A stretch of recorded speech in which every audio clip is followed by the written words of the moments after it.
Magandang araw sa lahat ng aking mga kababayan.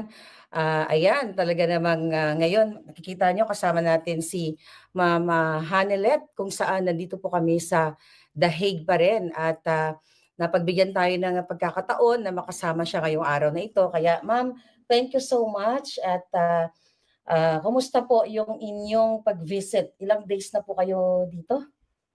25 yata kami 25 kayo dumating. 25. Oo. Kumusta naman po kayo nung na-visit niyo na si PRRD, di ba? With Kitty? Pagdating niya dun sa ano namin, nagyakapan kami tatlo, tapos sabay kami ni Kitty kumanta ng happy birthday sa kanya. Oh, wow. Dito si Kitty sa kabilang pisngi, dito ako sa kabila, kasi kami kanta ng happy birthday. Yun, hanggang ano. Hindi po umiyak si PRRD? Ay, hindi. Kayo po? Kasi sabi ni Inday, wag daw kayo umiyak. Ako pa, medyo ano pa ako. Ano po yung sinabi ni former President PRRD sa inyo? Sabi niya, yung kagaya ng sinabi niya kay VP, sabi niya, there will be a day, there will always be a day of reckoning. Yeah. Tsaka sabi nga niya, kinote niya nga sa Psalms 91 verse 8, Yeah. I will let you see with your own eyes the destruction and the punishment of the wicked. Yeah. Ang ganda ng promise ng Panginoon. So very positive po si PRRD. Ano yung parang pinaka-importanting mensahe niya sa inyo nung time na nag-visit kayo sa kanya? Nung kinwentuhan ko kasi siya kung ano nangyayari sa labas, sabi ko, ikaw na ayaw mong ipaalam, ayaw mong magpa-istorbo tuwing birthday mo, natutulog ka lang. Ngayon buong mundo ang nagse-celebrate ng birthday. Yeah, birthday niya. So, tuwang-tuwa naman siya. Oo. So, masaya siya. Nagbanggit ba siya na, like personal messages sa Pilipino, mga kababayan natin? Sabi niya, salamat sa suporta at sa pagmamahal. As usual, sabi niya, mahal niya ang lahat ng ang mga Pilipino sa buong mundo, sa Pilipinas at sa labas ng bansa. Saan mang parte ng bansa, mahal niya. Yun naman talaga Miski na ng presidente siya, mas minahal pa nga niya ang Pilipino. Yeah. At ang Pilipinas. Yeah. So ako po talagang nag-travel din ako para ma-witness talaga namin yung pang-aapi sa family ninyo. At lalo na kay Pangulong Duterte. Kitang-kita din naman namin, million tao talaga ang nag-support sa inyo. Pero ako po ay bilang isang just an ordinary citizen, marami din lumalapit kasi sa akin ng mga taong minsan nagpe-pretend na they are connected with you, or I don't know, may mga nung kahapon sa ground nandoon ako, may mga pinaparating sa akin na mga information na may mga taong nanghihingi ng tulong in behalf of your family. Inaalaw niyo po ba 'yon? Hindi. Pakiusap ko lang kung sino man ho kayo, wag niyong gamitin ang pagkakataong ito, ang trahedya namin. Yeah. Kung kayo ay sadyang nangangailangan sa buhay, parang awa niyo na ho, wag niyo hong gamitin ito. Dahil kami ho bilang pamilya, si VP Inday, si Congressman Pulong, si Mayor Baste, hindi ho kami hihingi ng tulong o financial na tulong sa ibang tao. Kami ho, kung kinakailangan naming umutang, yun ho ay gagawin namin. Merong nagkwento sa akin, maraming lumalapit kasi alam nila, desperado kami, di ba? Yeah. Lumalapit sila na ganyan. Sabi ko, kung kaya mong gawin, bakit hindi mo na lang gawin? Bakit, maraming mga kwento, mga storya. Sige, kung kaya mong gawin, gawin mo na lang. Yun ang ano ko. So pakiusap ka lang. Yung totoong nurse, alam mo, natulog sa bahay namin, Maharlika. Yung totoong nurse na nag-aalaga, ako nag-interview nan before pa siya naging presidente. So sa bahay namin niya natutulog, sa sala namin natutulog, nag-aantayan kay PRD kung kailan siya tatawagin. So, yung totoong mga nurse hindi nagsasalita. Kami may group chat kami ng kasama ng mga nurse na nag-aalaga, nagre-report sila sa akin kung ano. So, yung totoong nurse, hindi iyan nagsasalita. Code of ethics siya ng nurse na hindi ka dapat magsalita. Disclose sa iyong kuya. Nagtatago yung totoong nurse. Kung nagpapanggap ka na ikaw nag-aalaga, nag-nurse ka, parang mahiya ka naman sa totoong nurse na nag-aalaga, nagpupuyat sa kanya. Pero po yung nurse ni Pangulong Duterte 'di ba hindi naman inallow na mag-stay Kaya nga, dito? ultimo nurse, di ba? Ang Yeah, nangyari niyan, hanggang ngayon, para sa akin, parang bangungot. Hindi ako makapaniwala. Hindi ko akalain na mhm, 'pag walang passport ang tao, pwede palang dukot, idalahin sa yeah, pwede palang dukutin, kidnapin, yeah. oo. Yeah, kasi ako, yun nga yung mga nakakarating sa'kin na mga mensahe na may mga nagpapanggap 'no, na mga taong connected sa inyo or kakilala or kamag-anak kayo.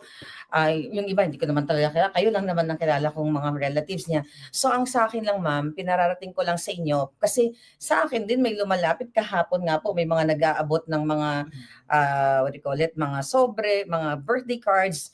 So sinasabihan ko sila na yung family ninyo which is in-announce ni Inday hindi nanghihingi ng Hindi financial help. nanghihingi. But birthday greetings is fine. Birthday Oh, greetings, mga cards, so okay yan. meron Kasi pala pampaano ng ano niya, yeah. dinala ko nga yung iba, pinasign ko na, pinabati ko nga para lang Hmm. maanuhan siya. Yung alam mo, para maanuhan ng yung spirits niya, gumaan yung loob niya, maging sumaya siya ng konti doon dahil sa mga pagbati ng mga tao. So kasi, may mga nurse palang nagpapanggap. Ang alam ko parang may mga nagvo-volunteer dito sa, Dahig, pero may mga Nag-contact nagpapanggap ako. din pala na mga Ala nurse daw Alam ni mo ang Pangulong nangyari Duterte? niyan, Oh, siyempre ako nurse, oh registered yes, nurse yes, ako. yeah. So, kinontak ko na sa pag-alis pa lang nila, kumontak na ako yung sa PRC sa Davao. Davao, okay. Sabi ko, tulungan mo ako makahanap ng nurse doon.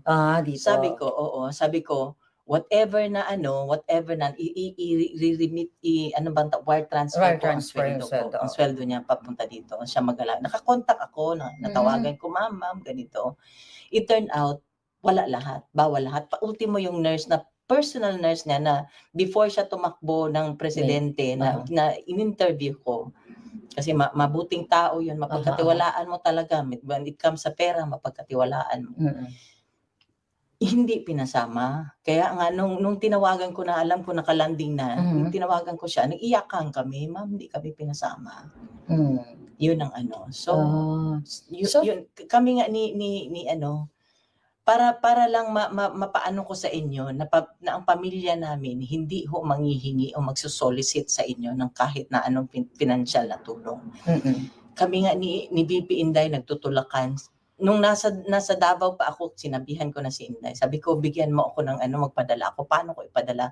Hanggang ngayon, hindi niya ako sinasagot. Mm. So, ganun kami. So, Yeah. yung mga makapalang mukha dyan, parang awa nyo na.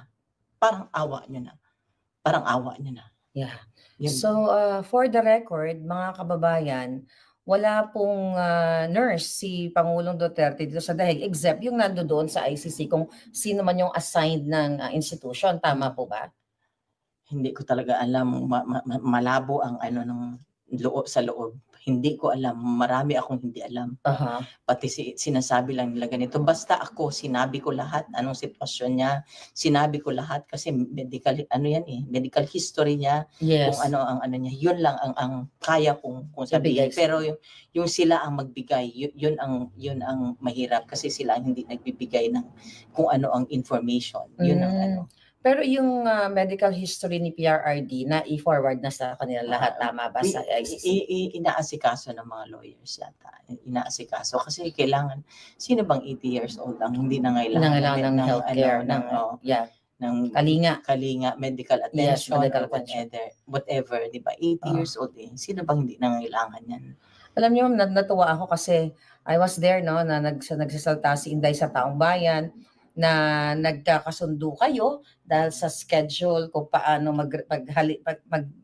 mag-take turns kayo sa pagbisita kay PRRD. Kami na mga sumusuporta kay PRRD sa family ninyo ay talagang natutuwa kami na sa ganitong klaseng sitwasyon ni PRRD, nagkakaisa po kayong mga magkakamag-anak. So yan na lang yung, tinitignan namin, dun din kami humuhugot ng lakas bilang mga supporters ninyo.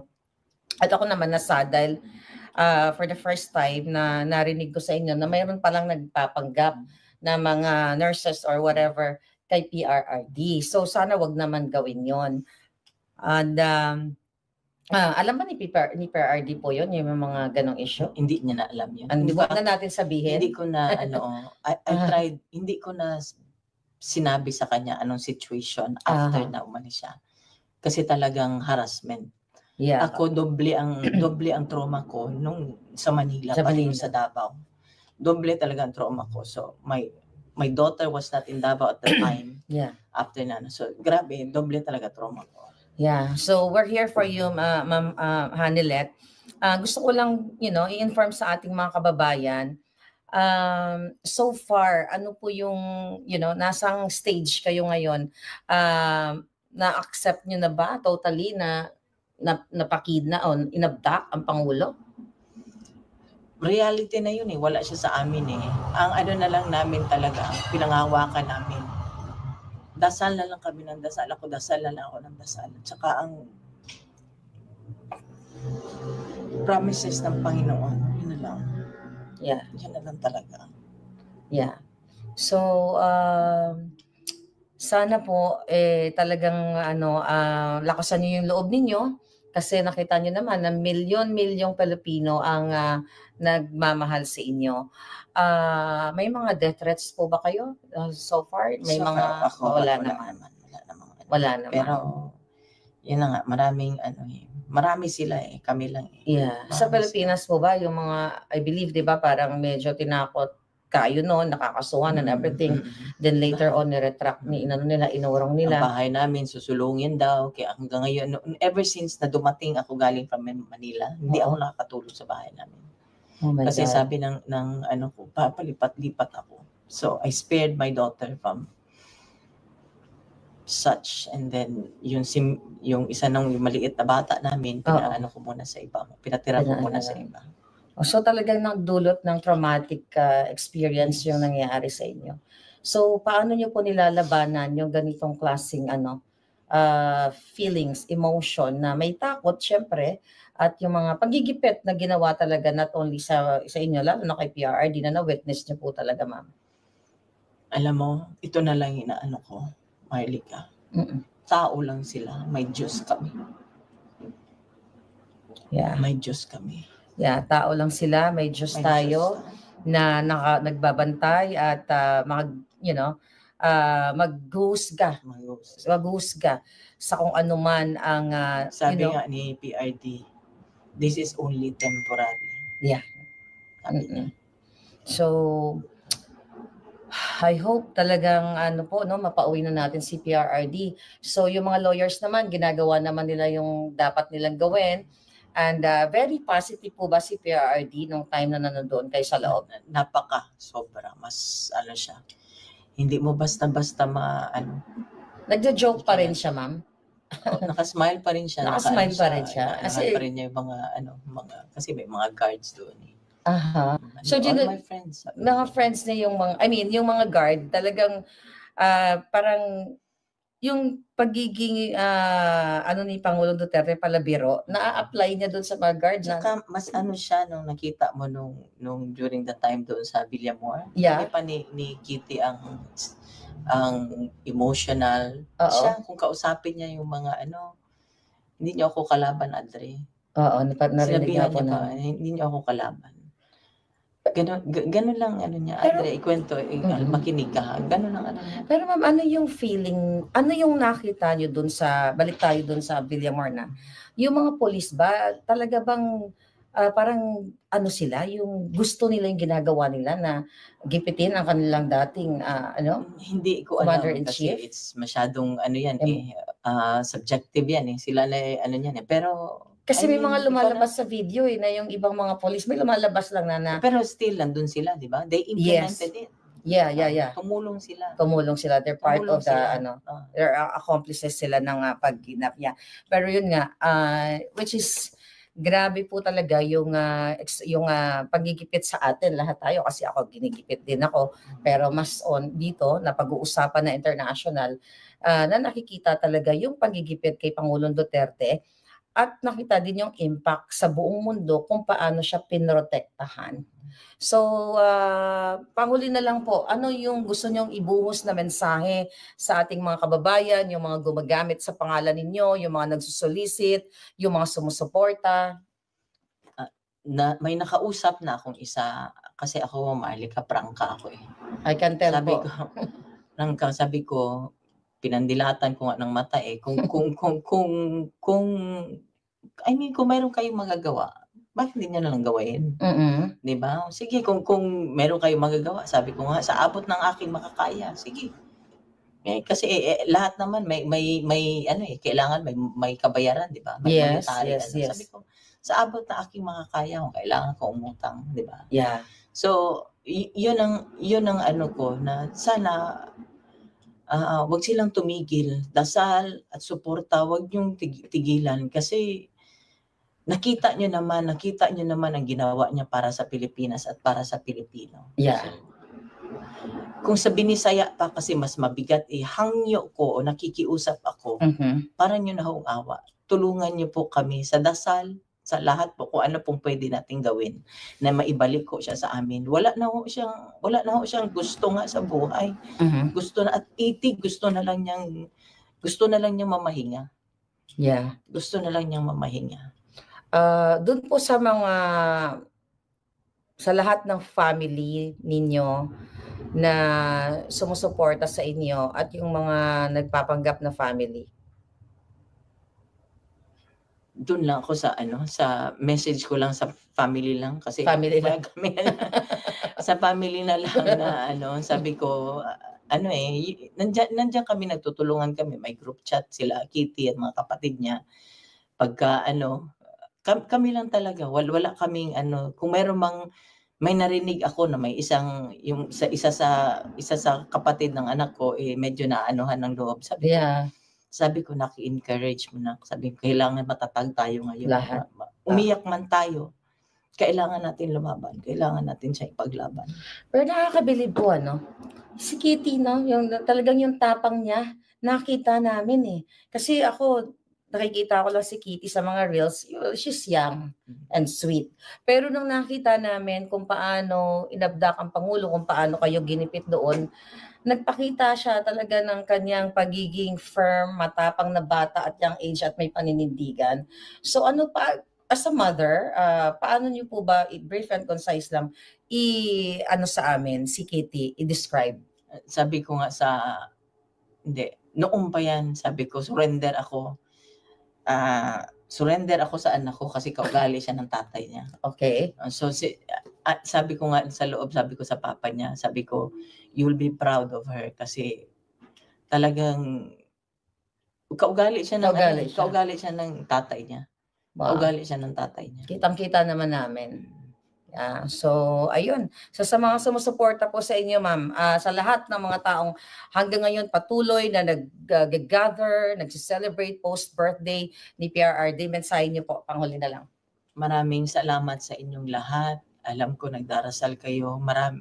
Yung mga messages ninyo nababasa ko, hindi ko man kayo masagot isa-isa.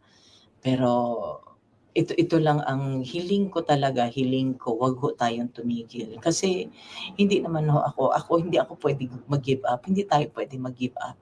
Tulungan niyo kami na maibalik namin siya sa bahay namin. Marami hong salamat.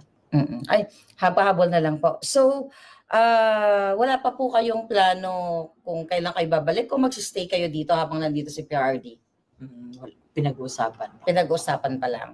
Ayun. So, thank you so much mga kababayan. Kasama natin si Ma'am Hanalet ngayong araw na ito. Sana po isapuso natin yung kanyang mga panawagan na hindi po nangihingi ng monetary ang ating Pangulong Duterte at ang kanilang pamilya. Kung mag-send man po kayo ng mga birthday greetings, birthday cards, letters, okay po yun. So malinaw po tayo, mag-ingat po tayo sa mga lumalapit sa inyo na nagpapakilala na ganito ako, kamag-anak ako, or ganyan. So mahirap na po na gamitin natin ang sitwasyon ni Pangulong Duterte. Malungkot na nga yung pag-abduct sa kanya, tapos sasakyan pa ng ibang mga taong gumagamit sa pangalan niya.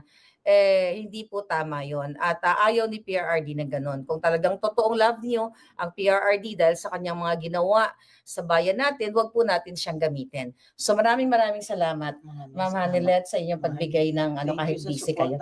Thank you so much. Thank you. Yeah, thank you.